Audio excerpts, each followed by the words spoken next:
Bonjour. Le Vatican demande pardon au peuple noir pour l'avoir discriminé et exploité. Le Vatican fait allusion, bien naturellement, à l'esclavage, au colonialisme. Écoutons. Demande pardon avec un sentiment de honte pour les moments où nous n'avons pas reconnu le droit et la dignité de chaque personne humaine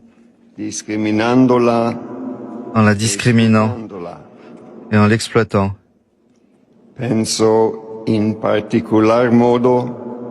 Je pense en particulier au peuple indigène et pour les moments où nous avons été complices de systèmes qui ont favorisé l'esclavage et le colonialisme. Alors, si vous ne savez pas ce que c'est que la traite négrière ou l'esclavage, ok, ce fut un temps dans l'histoire des humains, les Occidentaux se sont assis et ont décidé, avec la bénédiction du pape de Rome, que le noir était un sous-humain qui n'avait pas les qualités des vrais humains et que pour cela, il était adapté pour les travaux durs, il était adapté à être traité comme un animal. Et c'est en ce moment-là que les Occidentaux sont partis en Afrique et ont commencé par attraper les Noirs, les véhiculer dans leurs plantations en Amérique, en Europe, pour cultiver la terre et se faire de l'argent. Au cours de ces captures des Noirs et de ces voyages sur l'océan, parce qu'à l'époque, il n'y avait pas d'avion, beaucoup de Noirs ont été tués et jetés dans l'océan. Ceux qui ont résisté ont été tués. Les atrocités liées à l'esclavage sont innombrables.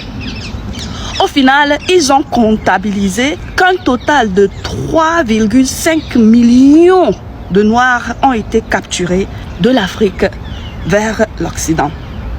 Alors, ma question est la suivante. La traite négrière a pris fin il y a de cela 158 ans.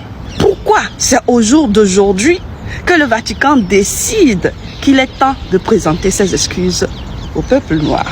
Je vous informe que cette vidéo, elle date moins d'une semaine. Donc cette sortie honteuse, je dis spectaculairement honteuse, ne date que d'une semaine. Et la réponse à cette question, elle est plutôt simple. Vous savez, il y a plusieurs années maintenant que l'Occident a rejeté le christianisme. Les Occidentaux ne vont pas à l'église. Les dimanches, ils sont dans des parcs, ils sont au cinéma, ils sont dans des restaurants, ils sont dans des activités avec leurs enfants en train de passer du bon moment au soleil. Le dimanche est un jour de famille chez l'occidental. Alors quand je dis l'occidental a rejeté le christianisme, beaucoup de gens viennent et essaient de me mordre le nez comme quoi, ouais, il y a toujours des églises en Occident. Bien sûr qu'il y en a. Il y a des gens qui vont encore à l'église en Occident, oui, majoritairement des vieux, et généralement les églises sont vides. Je vous ai dit, en Angleterre, les églises sont en train d'être cassées et être transformées en appartements pour loger les gens. Du coup, lorsque je dis que les Occidentaux ont rejeté le christianisme, je dis la majorité des Occidentaux. Donc, les Occidentaux ont rejeté le christianisme. L'Africain, récemment, avec l'ère du Verseau, a commencé par s'éveiller et lui aussi a commencé par rejeter le christianisme. Remarquez que c'est en Afrique qu'on a un grand nombre, le plus grand nombre de chrétiens au monde. Si vous prenez le cas des deux Congos, franchement, c'est le pays qui a plus de population en matière d'église. Du coup, si l'Occident rejette le christianisme, l'Asiatique n'était pas trop christianiste, il y en a quelques-uns, mais l'Asiatique connaît ses racines. L'Africain était le perdu. Maintenant que l'Africain se réveille et lui aussi rejette le christianisme, qu'est-ce qui va se passer au christianisme? Eh bien, c'est le déclin du christianisme. Et c'est ça qui effraie Rome. Et comme Rome a toujours considéré que nous étions des sous-humains, hein, je vous rappelle récemment que le pape, lorsqu'il a dit nous allons bénir les mariages gays, les prêtres africains se sont levés et ont dit non, nous ne voulons pas. Et le Vatican a dit, hey, vous vous taisez, ou soit on vous licencie. Et ils se sont tus.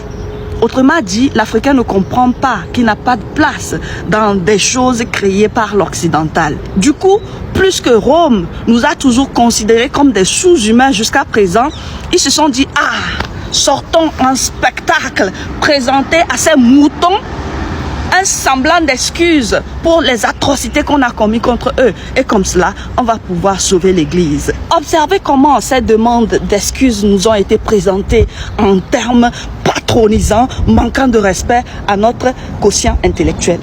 Il y a des termes que ce prêtre a prononcés qui sont des termes patronisants. Il dit, nous n'avons pas reconnu. Vous qui?